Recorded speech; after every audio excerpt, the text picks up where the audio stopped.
Moi, ce que j'avais besoin, c'est que cette maison vive.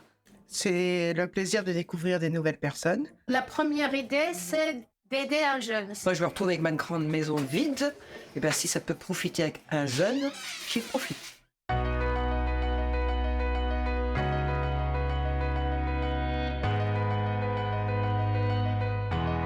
On arrive avec un projet, on l'a affiné au fur et à mesure avec le réseau Habitat Jeune.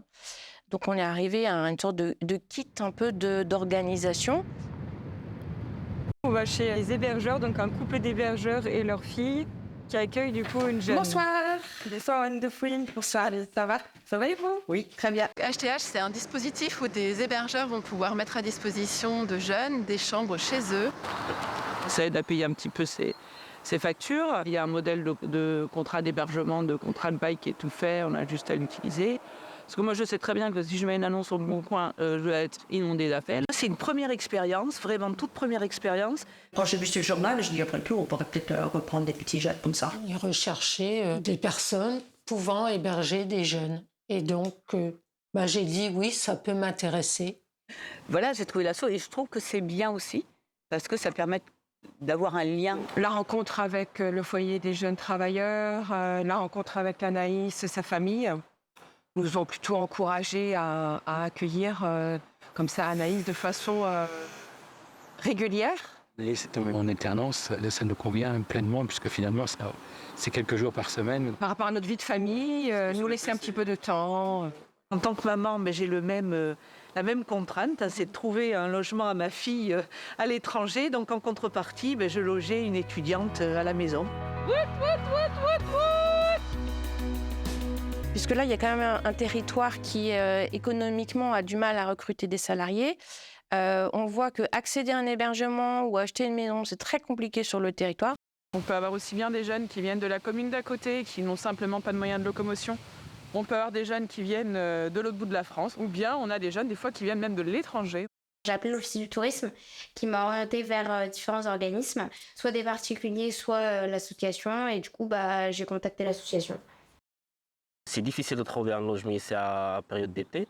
J'ai contacté l'association, l'entreprise pareil, elle a aussi contacté l'association. Du coup, ils ont trouvé un logement chez l'habitant. Je l'ai connu le dispositif par du bouche à oreille.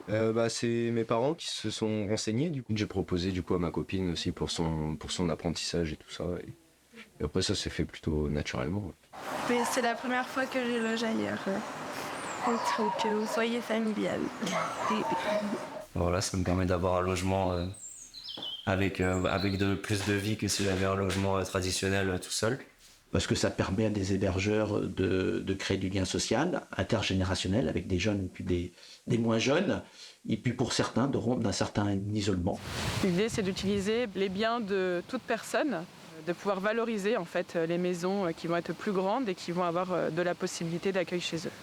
J'étais ravie de faire une nouvelle rencontre, de partager aussi des espaces, de partager quelques moments, même si comme je travaille, je suis un peu décalée de tout, mais au moins ça permet d'échanger un petit peu le matin, le soir, quand je rentre, et d'avoir un petit échange, quoi. Ça va? Et ça va bien? Ça va. Bon, très bien. Oui, ok. Hein. On est dans la confidence. Psychologue. On a beaucoup échangé, on a beaucoup... J'ai parlé de beaucoup de choses qu'il y avait dans la région. On partage obligatoirement et ça fait du bien d'un côté comme de l'autre.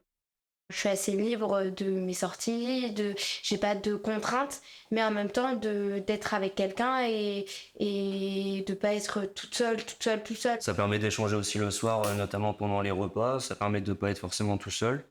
De parler, on peut rigoler un petit peu, regarder la télé, nous on regarde, n'oubliez pas les paroles. Il a la clé du portail, il a la clé de la maison, il a tout, et ils sont chez lui. Hein. Oui, il rentre quand il veut, il est chez lui. Oui. Je suis même partie en vacances une petite semaine pendant qu'il était là, donc après c'est la climat de confiance. Enfin, moi la confiance c'est hyper important. Quand il y a du monde à la maison, on est content.